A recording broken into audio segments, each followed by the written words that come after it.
How did a small group from the windswept plains of Mongolia change the world? It's a question that has fascinated historians for centuries. The answer lies not in magic, but in the remarkable army Genghis Khan built.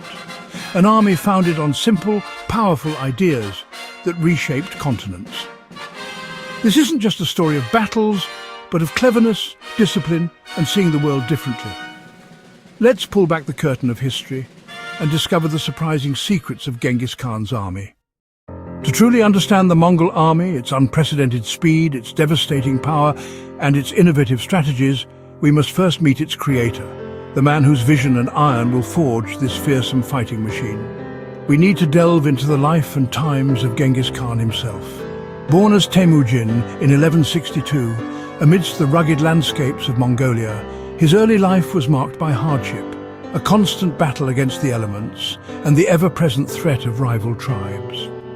Survival was a daily struggle. His father, a tribal chief, was killed, betrayed by enemies, and his family was left to survive alone, cast out and vulnerable on the harsh Mongolian steppe. They faced starvation, abandonment, and constant danger. Instead of breaking him under the weight of these immense challenges, these struggles forged Temujin into a figure of incredible resilience and resourcefulness.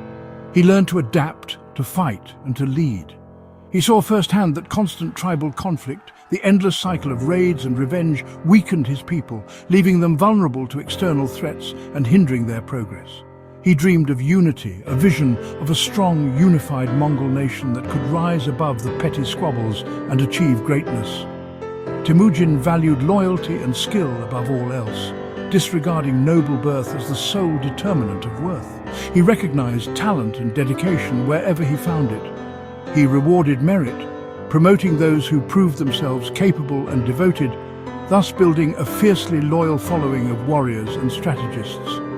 This revolutionary approach, this focus on ability rather than lineage, attracted people from all backgrounds, drawing in skilled individuals from across the fractured tribes. After years of relentless struggle, forging alliances and overcoming betrayals, he finally united the Mongol tribes under his banner, and in 1206, at a momentous gathering, he was proclaimed Genghis Khan, universal ruler, a title that reflected his ambition and destiny. No longer just a clan leader bound by tradition, he now led a nation, a unified force, ready to face the world and reshape its destiny. His vision, his strategic genius, and his unwavering leadership would transform scattered warring tribes into a single, disciplined and unstoppable force that would sweep across continents. With his people united and his leadership unquestioned, Genghis Khan could finally unleash the full power of his extraordinary army, forever changing the course of history. The first secret, the bedrock upon which Genghis Khan built his legendary military machine of Genghis Khan's seemingly invincible army, wasn't a weapon or a tactic, or even a fearsome warrior. It was something far more fundamental. It was its meticulous organization, a system so simple yet so effective that it allowed him to control vast armies with unprecedented efficiency. This ingenious system was built on the number 10, a decimal structure that permeated every level of the Mongol military. He divided his entire army into squads of 10 small, tightly knit units, with each member directly responsible for the well-being and performance of the others, fostering a sense of camaraderie and shared destiny. Bravery and success were rewarded collectively as a group, reinforcing positive behavior and encouraging mutual support, while cowardice or failure was punished as a group, ensuring accountability and discouraging any individual from jeopardizing the unit's mission. This system of shared responsibility was instrumental in forging strong bonds of loyalty and trust amongst the soldiers.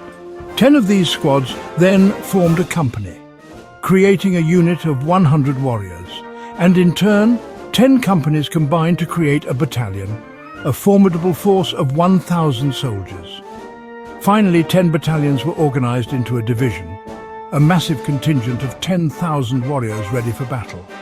This hierarchical structure, based on the power of 10, allowed for clear and concise communication and facilitated rapid movement across vast distances. Orders flowed smoothly and efficiently down the chain of command, from the highest-ranking generals to to the individual soldiers, and the army could be easily split into smaller units for scouting or raiding, or quickly combined into a larger force for decisive battles as needed. The beauty of this decimal system was that it made the Mongol army incredibly flexible, highly disciplined, and remarkably easy to control, even across vast distances and challenging terrains. Even massive forces numbering in the tens of thousands could move and react with surprising speed and coordination, almost as if they were a single, unified entity.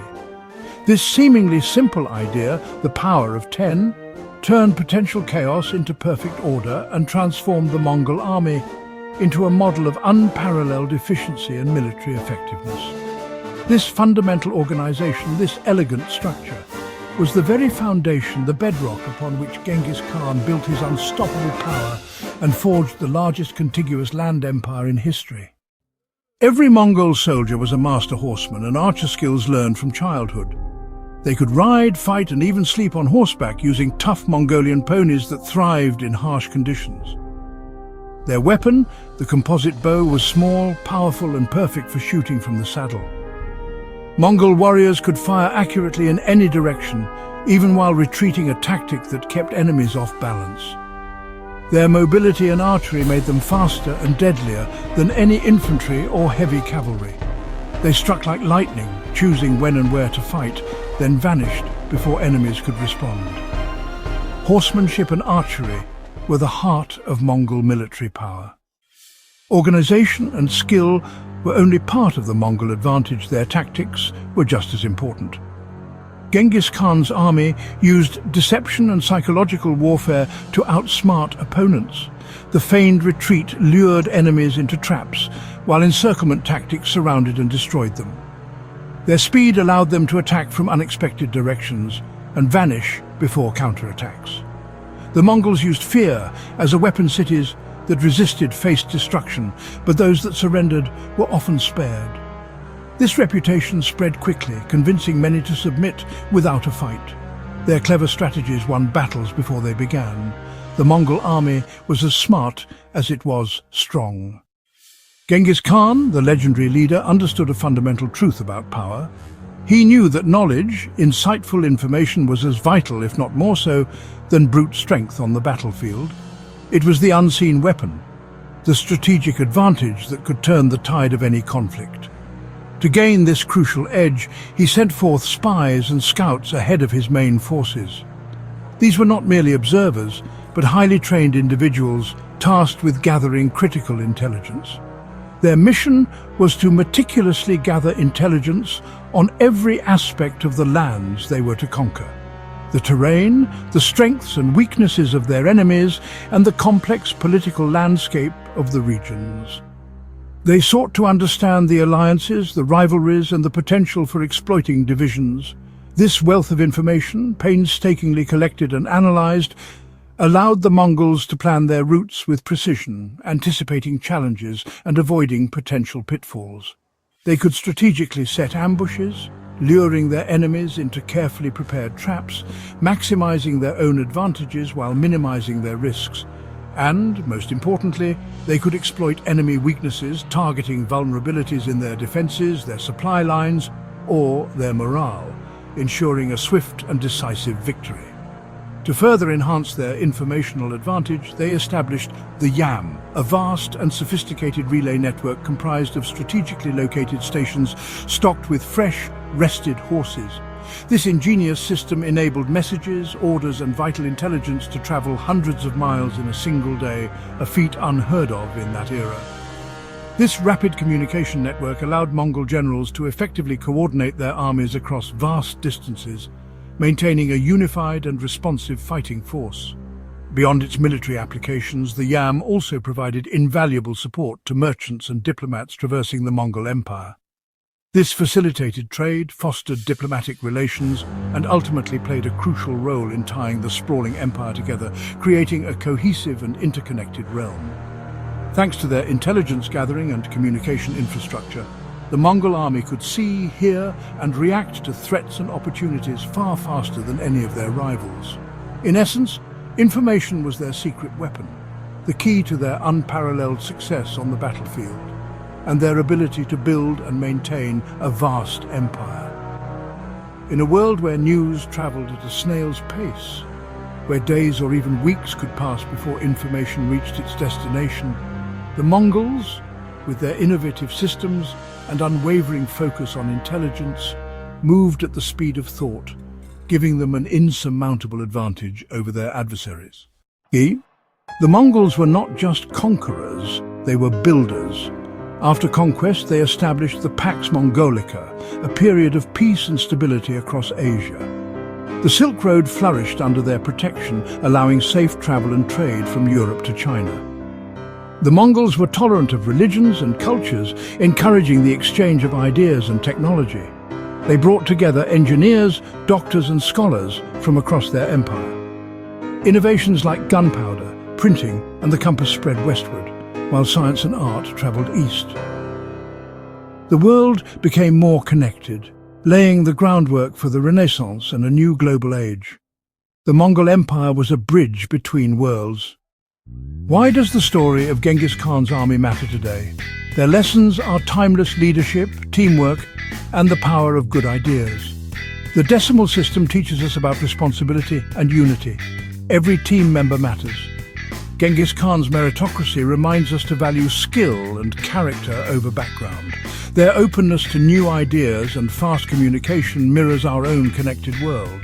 The Mongols show that learning, adapting and sharing knowledge make us stronger. Their story is a blueprint for building better teams and communities. The past offers lessons for our future. We've seen how simple ideas, organization, skill, tactics and information created a force that changed the world. Genghis Khan's story is about more than conquest. It's about vision, innovation and connection. The Mongols broke down old barriers and built bridges between distant cultures. Their empire faded, but the connections they forged shaped our modern world.